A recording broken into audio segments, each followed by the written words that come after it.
Okay, so now the question is, what is forecasting and policy analysis system? So this forecasting and policy analysis system, or FPAS in short, is what we call this process of organizing this thinking about how we do monetary policy. So what does it consist of? It's not just a macroeconomic model. It's not even a suite of macroeconomic or econometric models. It's a system, as the name suggests, and system consists of several parts. Of course, models are important part of this system. We do have a core macroeconomic model that sits in the middle. We also have some kind of satellite models that we use to deal with specific questions. However, there is also an important part which is even more important than these models that we use, and it's the economist that's using these models, because we will be asking questions to which the answer can be much more complicated than any one specific model can handle. And also, in addition to these models, we have processes, well-defined processes, which help us in organizing our thinkings, our discussions when we do deliberations to answer key questions. So how do we use this system? What is it used for? The FPAS is used to answer three key questions that monetary policymakers always need to have answers to. The first question is where we are now, where is the economy now? The second question is what's the driving force that pushed us here to this point? And the third question is how do we use policy instruments, our policy instruments, to make sure that we move towards our objectives, which is in our case price stability. So these three questions, of course, they are interlinked.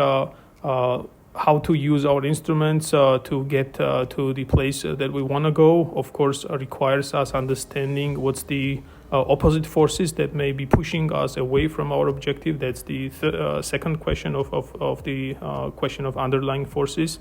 And of course, having to use these policy instruments to get to some place, we also need to know where we are now so that we know in which direction we need to move. So these three key questions, they are interlinked, but we need to answer them separately as well. Of course, the reason why we use models is because answering these questions requires handling some unobserved variables, or having some idea about things we don't have data on, and this naturally requires us having some tools to deal with this kind of uncertainty about all these three key questions.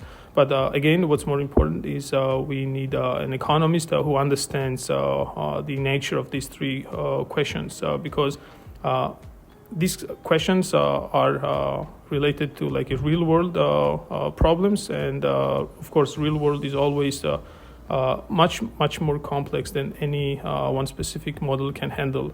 Therefore, while we, even just for combining different models in an appropriate or reasonable manner, requires us economists understanding of the real world linkages.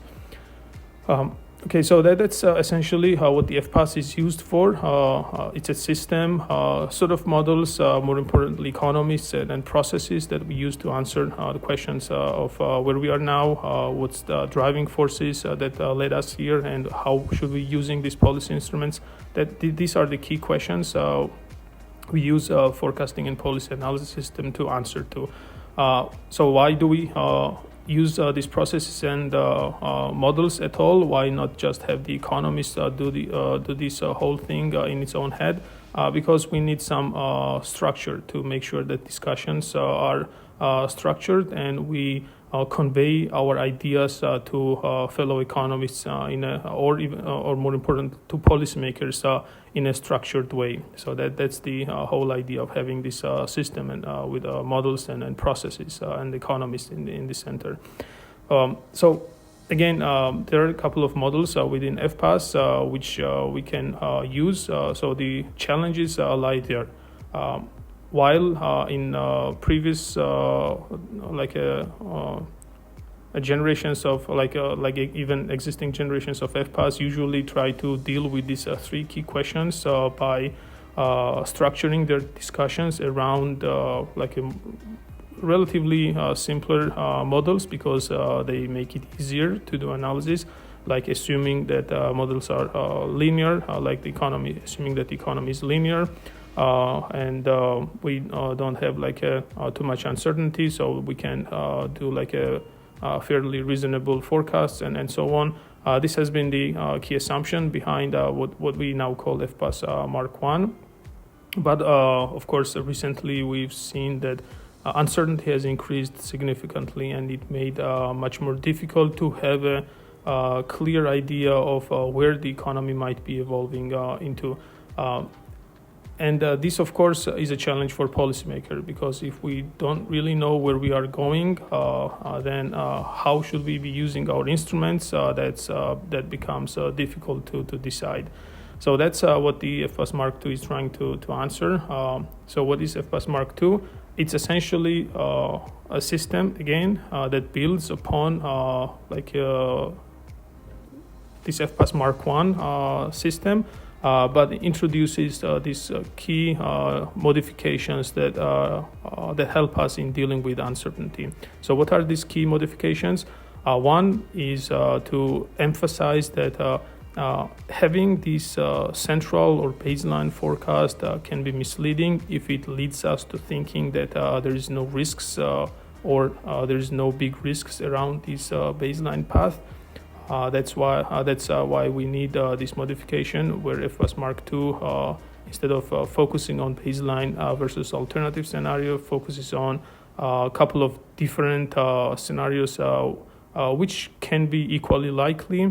But more importantly, they force policymakers, or even us economists, they force us to think about what's the least regrettable policy error. That's sometimes called the policy of least regrets. That's one modification relative to FPAS Mark 1. So what's the second modification? It's emphasizing non-linearities in the economy. So while FPAS Mark 1, this system that we have been using so far, in many instances relies on linear approaches, even if sometimes we do emphasize non-linearities, it's not really embedded in policy discussions so far. And that's where FPAS Mark 1 differs, where non-linearities not only are part of our models and our tools, they become part of the discussion within this, part of this structured discussion within this FPAS Mark II, and discussions even with policymakers, because that's tightly linked to this policy of least regrets. If you want to have policy of least regrets, and when you compare different scenarios to make sure that you try to get away from dark corners, get away to make sure that your policy decision guards us against the most dangerous evolutions of the economy, even if sacrificing some small output or welfare in the less likely, like in a less dangerous scenario. That's tightly linked to us incorporating nonlinearities into our scenarios and explaining why this particular nonlinearity may warrant this kind of a least regrets policy to deviate from what market even market may think should be the policy response.